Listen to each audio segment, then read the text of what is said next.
Bonsoir, chers amis. Je reviens avec un autre récit. J'espère que vous avez bien mangé, car Jules, le garçon de 30 ans dont je vais vous raconter l'histoire, risque de vous estomaquer.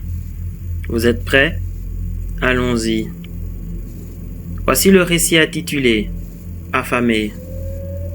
Jules vivait à Liège, avait un job dans une petite société dans la logistique et économisait pour partir au Japon.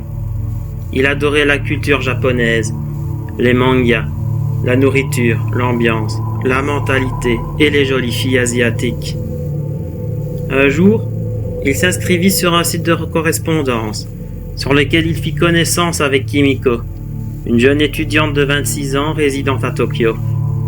Ils ont passé 1 an à se parler, puis Kimiko lui proposa de passer une semaine de vacances avec elle, dans son village natal situé dans les campagnes. Il accepta et prit l'avion 3 jours après avoir reçu l'invitation. Tout se déroula pour le mieux. Il passa un agréable trajet, ravi à l'idée de passer plusieurs jours dans le pays où il a vu naître ses passions. À l'arrivée, il vit Kimiko portant une affiche. Jules, Liège, Belgique, 30 ans, l'aidant ainsi à la repérer dans la masse de personnes qui allaient et venaient ça et là. Ils prirent un bus quelques rues plus loin, qui allait en direction du village de Kimiko. Ils parlèrent et rigolèrent durant quasi tout le trajet, émerveillés de se découvrir pour de vrai.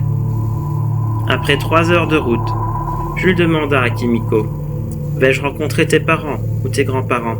J'aurais tant de choses à leur demander. » Kimiko arrêta de sourire et prit un air effrayé et répondit « Peut-être, je ne sais pas. Maman sera peut-être là, mais elle n'aime pas que d'autres personnes viennent.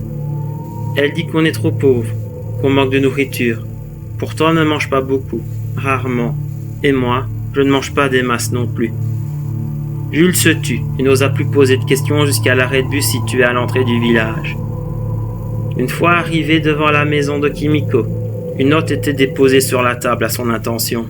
« Kimiko, si tu persistes à inviter ton ami européen, soit. Je l'accepte ici, il est le bienvenu.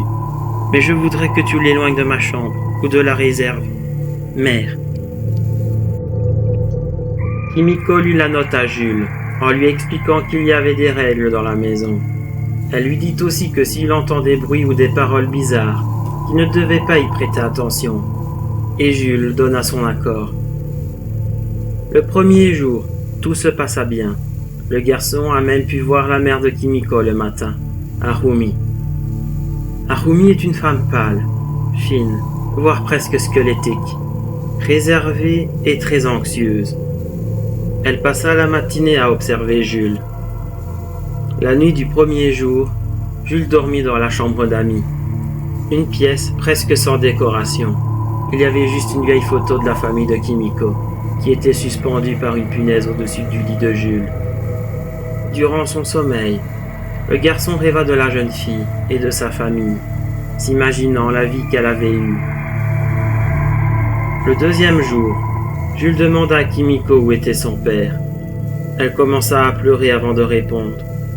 Des villageois l'ont retrouvé dévoré sur la place du village, il y a maintenant 10 ans. Les policiers ne savent pas qui ou quoi l'a tué, ni même le motif pour lequel on l'a retrouvé dans cet état. Papa n'avait pas d'ennemis, que du contraire. Le village entier l'adorait, car il n'hésitait pas à partager le peu de nourriture avec les plus vieux. Harumi entra en plein milieu de la conversation et ajouta « Oui, mon mari était généreux, parfois trop avec les autres d'ailleurs. Dommage qu'il soit mort. » Jules se sentit profondément désolé. Cette nuit-là, il rêva du père de Kimiko.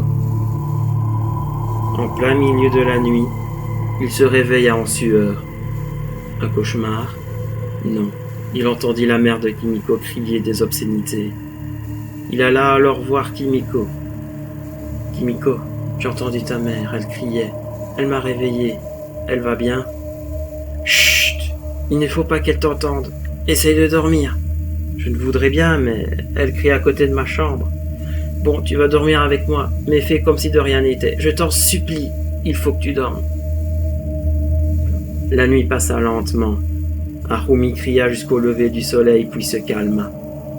On ne l'a pas revu le 3e jour. Peut-être dormait-elle. Jules, apeuré, en profita pour demander des explications à Kimiko.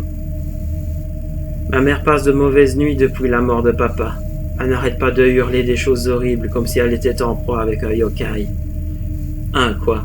Demanda Jules. Un yokai, un démon si tu veux, rétorqua Kimiko.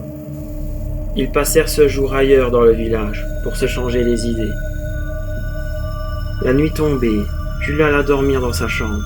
Encore une fois, il entendit la mère de Kimiko hurler des obscénités que Jules pouvait maintenant entendre car elle semblait plus proche encore. « Salope Diamond, meurtrière, nourris-moi tout de suite, sinon... »« Quand vas-tu me laisser? Jamais, jamais, jamais! Jamais je ne quitterai cette loge pour ce que tu as fait, sale garce! Non, non, non! » Apeuré, tétanisé, Jules se recroquevilla dans son lit, les yeux cernés par la peur. Le lendemain matin, il chercha Kimiko, mais il ne la trouva pas. Elle avait laissé une note sur la table à son attention. « Jules, je suis parti en ville faire des courses. Si tu vois ma mère, surtout évite-la.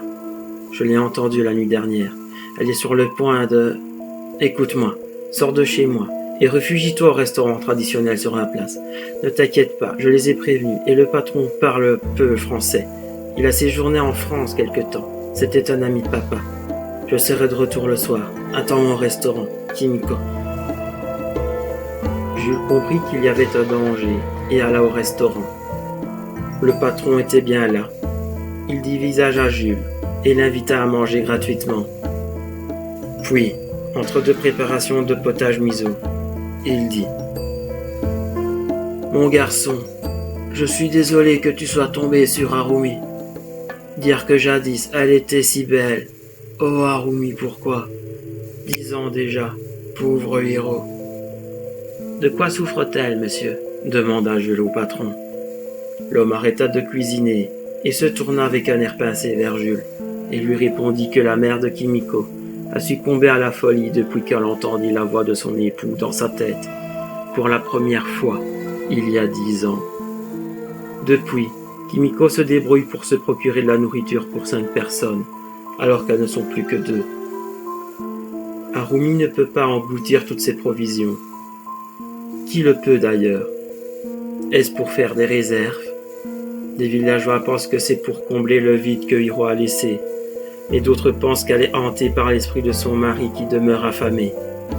Après tout, Hiro a été retrouvé dévoré. Jules repensa alors au hurlement de la nuit dernière. Ses yeux s'écarquillèrent d'un coup, la sueur perla sur son front. Harumi parlait à quelqu'un la nuit dernière, enfin. Elle hurlait plutôt. L'autre voix l'insultait et l'accusait.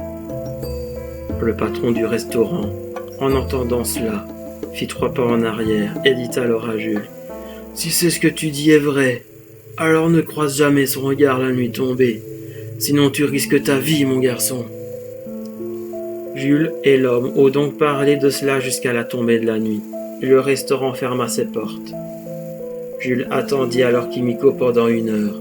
2 heures, 3 heures. Elle ne revenait pas. Inquiet, il tenta de l'appeler sur son GSM, mais personne ne décrocha.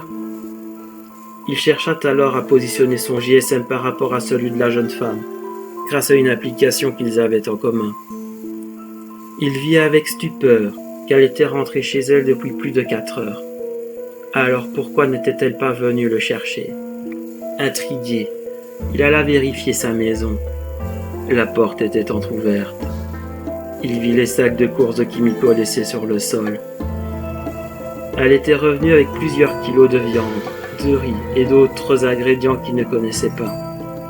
Il est allé dans sa chambre. Il faisait sombre et a donc allumé la lumière. Il vit avec effroi que seuls les vêtements de la jeune femme étaient là, mais ils étaient tous en lambeaux. De peur, il courut pour la retrouver.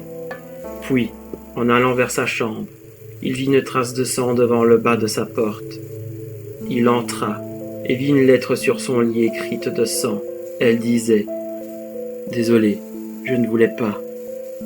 Il s'effondra et pleura de toutes ses larmes, de tout son corps, et dans un excès de rage ou de désespoir, il courut dans la maison sans prendre garde où il allait, et entra par accident dans la chambre de Harumi. C'est là qu'il la vit, Kimiko, nue, la chair pendante, le sang finissant de couler, des traces de morsure plus profondes que celles d'un requin ou d'un ours. Elle a été dévorée vivante. Il lâcha un hurlement à se vider les poumons, et juste avant d'apercevoir Harumi le fixant d'un regard inhumain, quelque chose semblait bouger à l'arrière de sa tête. Une deuxième bouche, plus grande et béante, dentée avec des crocs sanguinolents et des cheveux agissant comme des lianes agrippantes. Il entendit à nouveau cette voix avec laquelle Harumi se démenait la nuit dernière, et elle disait « Je suis affamée ».